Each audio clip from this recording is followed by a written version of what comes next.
Fernando Henrique Cardoso assumiu a presidência da República em 1º de janeiro de 1995. Anunciou como um dos principais objetivos de seu governo o combate à hiperinflação, que em 1994 chegara a 916% ao ano.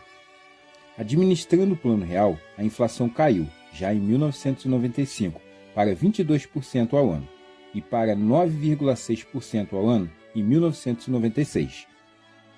Ainda na área econômica, o governo Fernando Henrique promoveu a abertura comercial do país, incentivando o fluxo de exportações e importações, o que fez a sociedade brasileira sentir o impacto do processo de globalização. Além disso, empenhou-se em privatizar empresas estatais, principalmente dos setores de telecomunicações, energia elétrica, siderurgia, mineração e petroquímica. Com as privatizações, o Estado brasileiro reduziu seu papel como produtor de bens e serviços e, por meio de agências reguladoras, passou a controlar as áreas privatizadas. São exemplos: Agência Nacional de Telecomunicações, Anatel, Agência Nacional de Energia Elétrica, ANEEL, e Agência Nacional do Petróleo, ANP. O programa de privatização foi duramente criticado por diversos setores da sociedade ligados a partidos como, por exemplo, o Partido dos Trabalhadores, o Partido Democrático Trabalhista e o Partido Socialista Brasileiro, especialmente quando foram vendidas empresas consideradas lucrativas, como a Companhia Vale do Rio Doce de Mineração e as empresas do sistema Telebrás.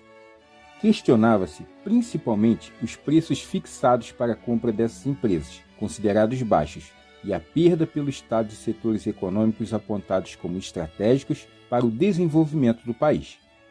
Um dos acontecimentos mais importantes na história recente da administração pública brasileira foi a aprovação da Lei de Responsabilidade Fiscal, em 4 de maio de 2000, que estabeleceu um novo Código de Conduta para administradores públicos nas 3 esferas de governo: governo federal, governo estadual e governo municipal, e nos 3 poderes: legislativo, executivo e judiciário. Tendo como objetivo controlar e equilibrar a arrecadação e os gastos públicos por meio da Lei de Responsabilidade Fiscal, foram fixados limites para despesas com pessoal e para a dívida pública. Todo governante, por exemplo, está proibido de criar uma nova despesa por mais de 2 anos, sem indicar sua fonte de receita ou reduzir outras despesas já existentes. Na área social, também houve avanços no governo Fernando Henrique, principalmente na educação e na saúde pública. O Brasil ficou próximo da universalidade no ensino fundamental, isto é, grande parte das crianças de 7 a 14 anos de idade teve acesso à escola, embora ainda seja necessário desenvolver muito trabalho com relação à qualidade do ensino público. Além disso, mantiveram-se em queda as taxas de analfabetismo entre a população com 10 anos ou mais de idade. Em 1994, havia 18,3% de brasileiros analfabetos. Já em 2000, esse percentual caiu para 12,8%. Na saúde, com a ampliação do atendimento médico, a melhoria do saneamento básico e as campanhas de vacinação pública, o governo conseguiu reduzir a taxa de mortalidade infantil. A taxa, que era de 36,5 mortes por 1.000 nascidos vivos em 1994, caiu para 29,6 mortes em 2000.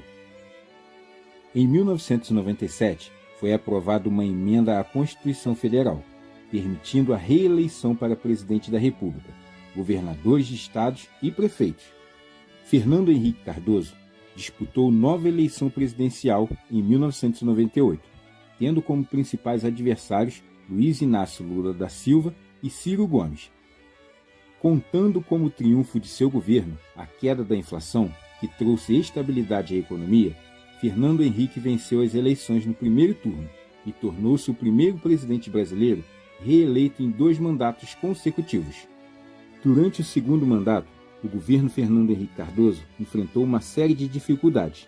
Em 2001, por exemplo, a sociedade atravessou grave crise de fornecimento de energia elétrica. Para evitar o risco de um blackout, o governo impôs à população uma redução no consumo de energia elétrica. Em função desse momento desfavorável, as pesquisas apontaram queda nos índices de popularidade do presidente.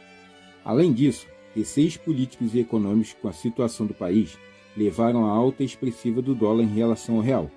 $1 na época chegou a valer R$4.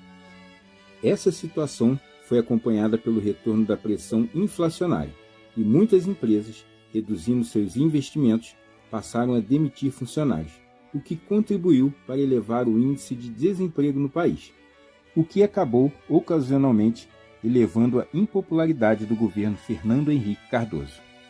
O descontentamento com o governo Fernando Henrique no último ano de seu mandato traduziu-se num desejo de mudanças, o que impulsionou a candidatura de Luiz Inácio Lula da Silva à presidência da República. Eu espero que com esse vídeo tenha lhe ajudado a entender um pouco o que foi o governo Fernando Henrique Cardoso. Só lembrando que esse contexto histórico é muito mais complexo do que o que foi mostrado no vídeo.